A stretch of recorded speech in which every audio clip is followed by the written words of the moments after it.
All right, 1 second here. I'm going to show you what I've had to go through for the exam series. This is most of the core material for the CFA exams. It's a lot of pages, to say the least. I need to set it down. I think I've lent out a few books, so that's not all of it. But the CFA exams, they require a vast amount of study, a lot of motivation to really work through.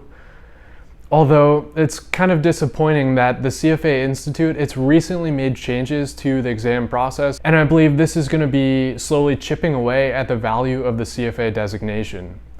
After having passed levels 1, 2, and 3, I'm a little disappointed, or more so with the explanation that I got. People who have passed these exams they have to have a solid understanding of statistics. So did they really not expect us to read between the lines? Everyone who I've spoken with that's gone through the exams feels a similar way about these changes. Although most of them didn't really want to speak up because these changes are pretty minimal, but there was also a common theme of not wanting to damage their reputation with the CFA Institute. And to be honest, that's definitely crossed my mind as well. Although I really hope that voicing my concerns, it's not going to be an issue. Let's just go ahead and take a quick look at the CFA Institute's mission statement. To lead the investment profession globally by promoting the highest standards of ethics, education, and professional excellence for the ultimate benefit of society. With this mission statement, it'd be a mistake not to allow people to freely share their different opinions, even when they don't align well with some of the Institute's actions. Being able to share different opinions is vital for efficient markets as well. So here we are. And to give this video a better chance at being seen by someone in the CFA Institute, please tap that like button down below. It takes less than a second. That should help YouTube recommend it to more people. And if you want to go the extra mile, feel free to leave a comment and share the video. The recent changes that are kind of chipping away at the value of the CFA designation are the increase in attempts and the time to take the exams. And this might seem pretty small, but it really ties into a much larger trend. The CFA Institute is a non-profit, but from what I've learned, non-profits can be very profitable. We'll get to that in a moment. I'll also give my opinions on if taking the CFA exams are worthwhile, as well as compare it to MBAs. That's a really common question that I get. But first, the changes to the exams. The pandemic has disrupted many industries, and the world of taking tests, in person at least, it wasn't exempt. As a result, the CFA Institute has ended roughly 60 years of paper-based testing. And for several years, the CFA Institute, it was kind of already preparing for this change. That's to modernize, since most of us work in front of computers all day anyways. But a little caveat, in-person skills are still extremely important. That's if you truly want to do well in just about any industry, most industries. The most common pushback is that this is a money grab, since the exam fees, they aren't changing. Although the CFA Institute has confirmed that the cost of actually deploying computer-based exams are higher than the paper exams. Now, I haven't seen a breakdown, and I believe there's a lot more to consider on that end, but either way, let's get into the main issues that I do see. So pre-pandemic, level 1 was offered 2 times a year, and for levels 2 and 3, it was offered just once a year. So if you failed, you'd have to wait a full year for another attempt. And the pass rates hover around 50% depending on the exam. This pressure made the exams more challenging, and companies really seek out employees that can work well through stressful situations. Going forward, the number of attempts a year has doubled. So level 1 is now at 4 times, and level 2 and 3 you can take twice a year. There are also exam windows instead of a uniform date. Of course, there are some good accessibility benefits, but here's the problem. In any given attempt, all else equal, or more so, study time equal, your score is going to deviate. Throwing a rough number out there, maybe a standard deviation of 8%. People have good test days, people have bad test days. So doubling the number of attempts in a year, it's going to increase the overall chance of passing. And once again, the exams require a decent understanding of statistics. Did they really not expect us to see this issue? I even asked a senior CFA director about this on LinkedIn.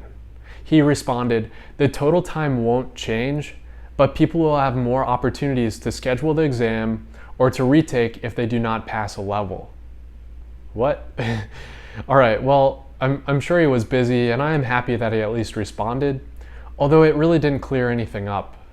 Also, with increased exam attempts, retention is a potential problem. And to be honest, this isn't as clear. I'm going out on a bit of a limb, but having to relearn the concepts over a year might lead to better long-term retention. Once again, this is a minimal consideration, but still worth considering nonetheless. On top of that, the exams dropped from 6 hours to 4.5 hours. The CFA Institute has said a longer exam does not actually provide more insight into a candidate's knowledge or mastery of the material.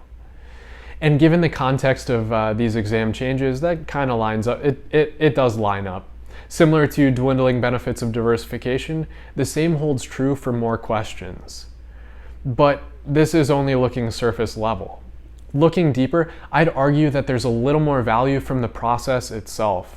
A long exam is more stressful, and how candidates perform for the first 30 minutes might be very different than the last 30 minutes, depending on the duration of the entire exam. Longer exams require a higher level of sustained concentration, and the last time I checked, this is still a valuable skill. Many financial institutions require long work days. It's common to hear investment bankers putting in 12+ hour days. So testing for sustained performance is useful. The military and many other industries clearly value this as well. Overall, the CFA Institute is making the exam shorter and more accessible. They're lowering some of the testing barriers. Once again, this isn't all bad, but it will likely increase the total number of candidates when the world returns to normal. Leading up to the pandemic, we saw a big climb in the total number of exam candidates. It climbed from about 166,000 in 2014, that's the middle of this chart, or about the middle, to 270,000 in 2019. That's a cumulative annual growth rate of over 10%. And in 2020 and 2021, it's thrown off with the pandemic, but I'm sure we're going to see this climb higher in the years ahead. There are many trends behind this. Education is climbing, and people really have to do more to stand out of the crowd. The CFA Institute also offers other products as well. With these kind of in mind, I'm guessing there's some internal motivation to expand. And although the CFA Institute is a nonprofit, it pays very well. According to the 2021 proxy statement, the CEO made just over $845,000 in fiscal year 2020. That's followed by the Chief Financial and Risk Officer, who brought in just over $500,000. Of course, there's the argument that you really have to pay big for the best talent, but still, this seems a bit high. Also, it's good to note that the past CEO made over $1.5 million in 2019. If the new CEO sticks around for as long, her total compensation might hit that high as well, or maybe even climb higher. It really depends on how their incentives are set up. And unfortunately, I couldn't find more of a thorough breakdown. Although I'm guessing the executives are incentivized to expand the number of candidates. So I believe the recent exam changes are going to increase the total number of candidates. These changes are really kind of chipping away at the value of the CFA designation. Although overall, are the CFA exams still worth it? If you plan on breaking into and really moving up in the financial industry, the CFA designation is still valuable. Even with these little changes, passing the exams, it's not going to be easy. And personally, I still have a great deal of respect for anyone that does make it through the exams. The program requires a lot of sustained motivation, and you'll gain a much deeper understanding of financial markets. Now, to answer the question of CFA designation versus MBA, which one is better? On average, I'd say the CFA designation is more valuable, especially if you're going into the financial industry. When it comes to MBAs, they've been watered down over the years.